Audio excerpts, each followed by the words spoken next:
শুভ সকাল বন্ধুরা। তো কেমন আছো বন্ধুরা? নিশ্চয়ই সবাই খুব ভালো আছো, আমরাও খুব ভালো আছি।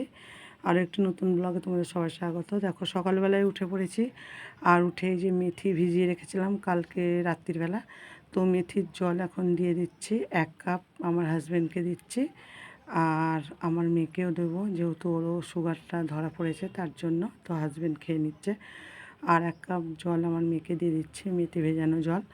তো আমি এটা খাবো না, কারণ ওদেরকেই দেবো। তো তারপরে দেখো এই যে আমি চায়ে দুধ গুলিয়ে নিচ্ছি, তো চা করা হয়ে গেছে আমার।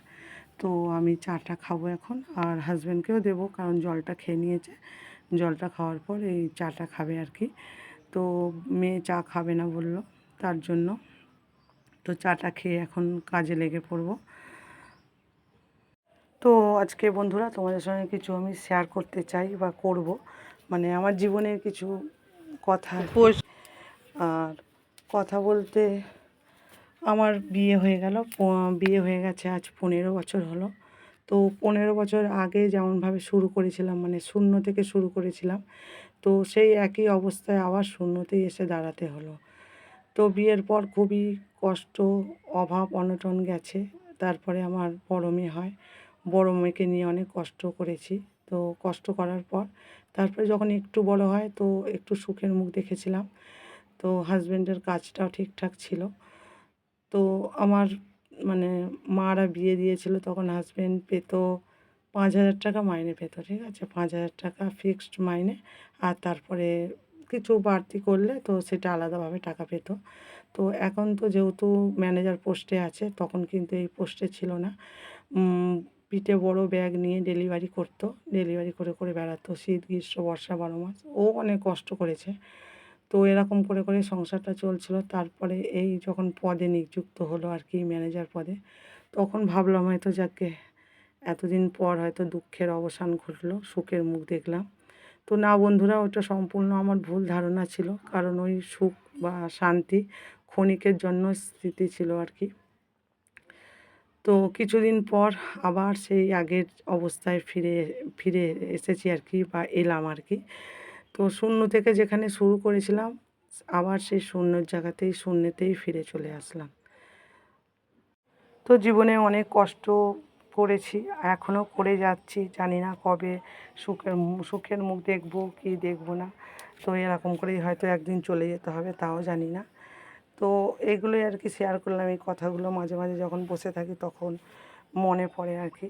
তো কাউকে তো আর বলতে পারি না, সেই জন্য তোমাদের সঙ্গে শেয়ার করলাম কিছুটা। আর মায়েদেরকে বলতে পারি না, মায়েদেরকে বললে হয়তো মারা ভাববে যে আমরা এরকম দেখে বিয়ে দিয়েছি বলে সেই জন্য আমাদেরকে কথা শোনাচ্ছে, সেই জন্য মাকে বলতে পারি না। তো কি আর করা যাবে। আমাকে 600 দিন।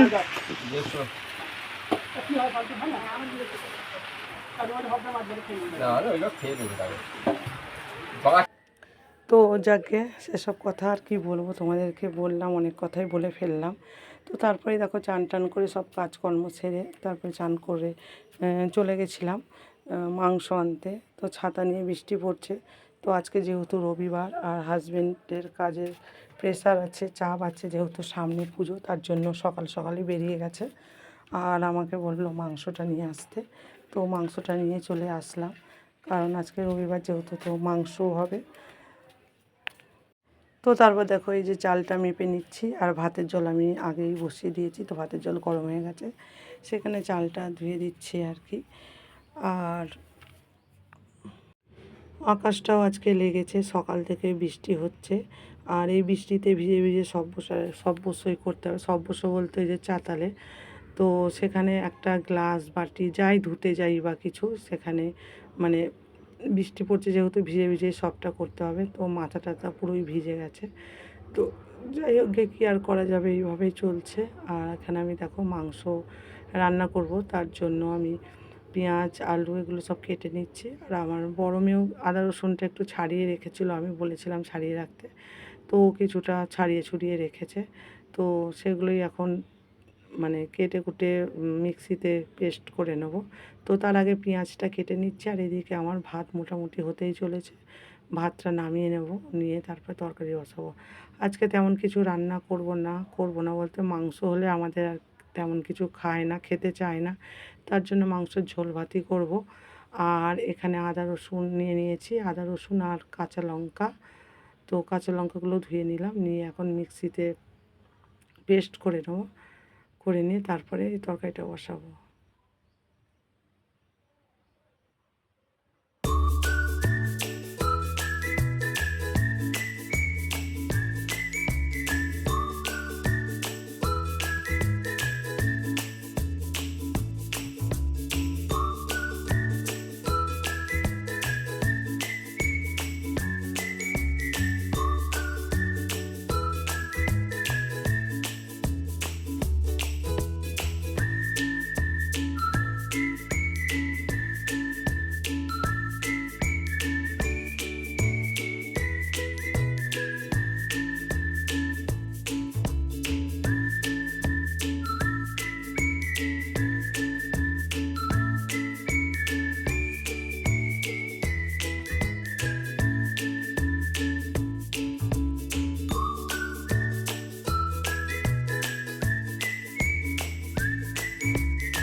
তো বন্ধুরা, আজকে একটু অন্যরকমভাবে মাংসটা রান্না করলাম, কারণ এইভাবে আমি কোনোদিনও করিনি। তো এইভাবে আমার দিদি রান্না করে, আর সেই জন্য আমি করলাম। কারণ আমি যেইভাবে নাকি মাংস করি সেইভাবে নাকি মাংসটা করলে নাকি মুরগির মাংস যেহেতু তাড়াতাড়ি সেদ্ধ হয়ে যায়, তার জন্য নাকি নরম হয়ে গিয়ে মানে ছেড়ে যায় মাংসগুলো হাড় থেকে। তার জন্যে আগে মাংসটা ভেজে তুলে রেখে এইভাবে করলাম আর কি। আর ওইদিকে আরেকটা গ্যাসের ওপরে আমার ছোটো মেয়ের বসিয়ে দিয়েছি মাংস। তো ওরটা একটু কম ঝাল দিয়ে শুধু কাঁচা লঙ্কা দিয়ে করলাম, আর আমাদেরটায় কাঁচা লঙ্কা গুঁড়ো লঙ্কা দুটোই দিয়েছি। দেখো, তার জন্য কালারটা কত সুন্দর এসছে, লাল লাল মতো। আর আজকের মাংসটায় খুব একটা ঝোল করব না, কষা কষা টাইপেরই হবে। বন্ধুরা, গুড নাইট। তো খাওয়া দাওয়া কমপ্লিট, তোমাদের সঙ্গে শেয়ার করতে পারলাম না, আমি ভুলে গেছিলাম, সরি। ভুলে খেয়ে নিয়েছি, এত জন্য খিদে পেয়েছিল। তো ওখানে তো মাংস তরকারি ছিল, আর শুধু রুটি করেছিলাম, হয়ে গেছে খাওয়া। তো এই যে দেখো, মেয়েরা ঘুমিয়ে পড়েছে, হাজব্যান্ডও শুয়ে আছে। এই যে ঠিক আছে। তো চলো বন্ধুরা, আজকের মতো এখানেই বিদায় নিচ্ছি। Tata, good night, sweet dreams. খুব ভালো থেকো এবং পরিবারের সবাইকে খুব ভালো থেকো। চলো, আজকের মতো এখানেই ইতি টানলাম। ঠিক আছে।